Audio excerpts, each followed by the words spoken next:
what can you tell us about the progress and the future steps in unleashing the potential of the blue economy in Kenya? Okay, Kenya lies in the East African region, as you are aware. We're a coastal state and the gateway to a large hinterland, host to the biggest international port in the region.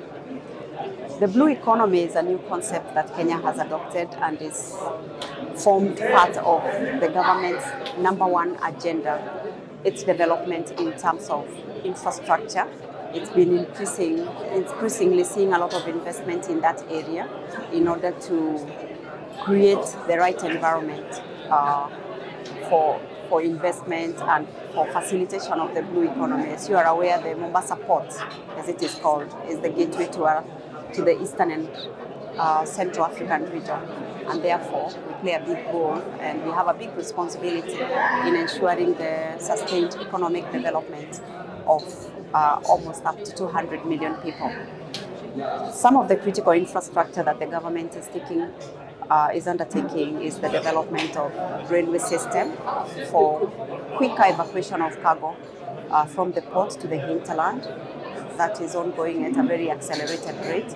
Then we've got the development of a second international port, that is the Lamu Port, under a project known as LAPSET, Lamu Port development, that's going to cater for a different new area for entry and exit of goods. But Lamu will be on a much bigger scale as a much deeper port, and therefore transshipment begins to come to mind as one of the targeted areas.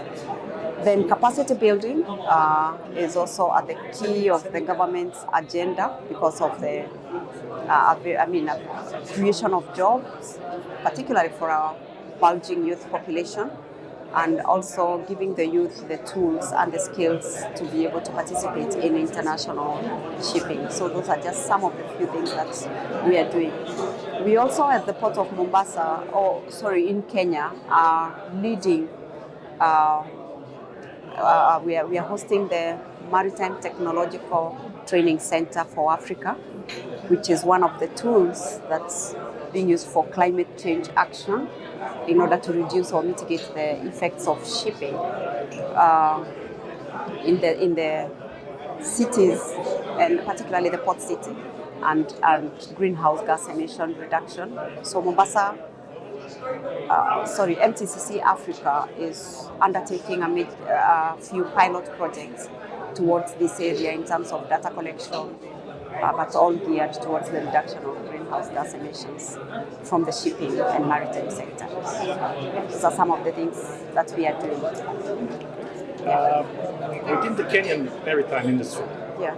Which sector do you see as the one having the largest room for improvement and the largest potential? The port industry comes to mind immediately as being able to facilitate trade and also as the gateway in terms of logistics, facilitation of trade generally within the region and among the people, like I have said. So that's must be number one, and that's why the government has taken key interest in that. By the way, we're also creating a free trade zone within the port, next to the port, which therefore will enhance this role that the port is playing. But of course, also we're looking at shipping, maritime training and capacity building, not just for Kenya, but also maybe the region around Kenya and East Africa, as well as taking account of the developments in the region, discovery of minerals that will need accelerated development or growth of the shipping sector. These are all very important issues to Kenya. Kenya's national shipping line is currently undergoing restructuring. Yes. When do you expect it to start operations, and what activities are being done in this respect? Now, Kenya National Shipping Line is not a new company. Mm-hmm. It's a company that has been in existence for the last, if I may say, 30 years ago. That's when it was created. But because this wasn't generally a focus of government at that time, it may not have done as well as it should have been. So some of the issues around that is reorganizing, the company, bringing in new capacity in terms of human resource, and also restructuring the business proposals that may have hindered it from realizing the potential before. These are some of the activities that the government is doing now. New focus. Yeah. Okay. The topic of this year's Maritime Day is empowering women Yes. and enabling them to access the maritime industry. Can you tell us what is being done in Kenya in that regard? And can you tell us what needs to happen in general within the maritime industry to make the industry more accessible to women? I could start by saying that in Kenya, the government has been very, very focused in creating gender equality, particularly not just in the maritime sector, but in the workplace generally, and ensuring that opportunities for women are available. The government has been on the forefront in providing structures that release funding to women and youth in order to to enable them realize economic potential. Loans are available. Then procurement opportunities, particularly within government, as the biggest consumer of services. That's one of them. But within the maritime sector, the government has been very supportive in,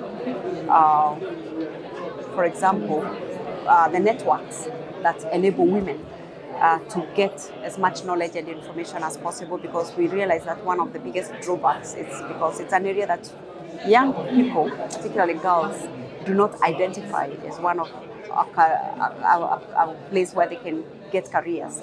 So the government has been very supportive in creating the networks necessary and the mentorship programs that are able to then inform the girls at an early age that there is potential for lifelong, satisfying careers in this sector. So in that regard, the government has been very, very effective. As you are aware, Kenya hosts under the IMO program, there is Women in Development, and there is a move, or rather the IMO has been very active in creating networks across regions to be able to bring women together to play the role of role models, to be able to mentor, to be seen by young girls, and for them to identify themselves with people they know, and therefore make them know that their careers. And Kenya hosts the Eastern and Southern Africa branch of that kind of network. It's called the Association for Women in the Maritime Sector in Eastern and Southern Africa, WOMESA. And the government has been very supportive.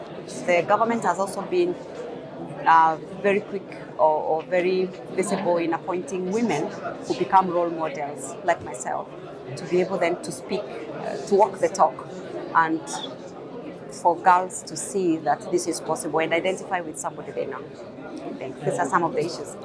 Yeah. One last question. Speaking from your personal experience, Yeah. what were the biggest challenges for you starting on within this industry while you were pursuing your career?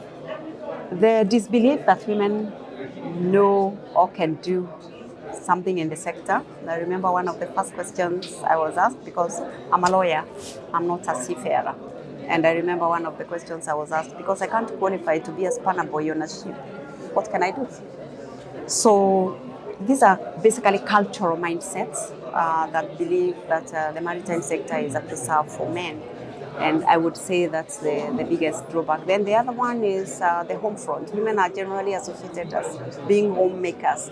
So that would be one of the drawbacks. So unless the whole family stands by the woman, then it can become a challenge. So those are some of the issues I would say. Thank you very much for your time.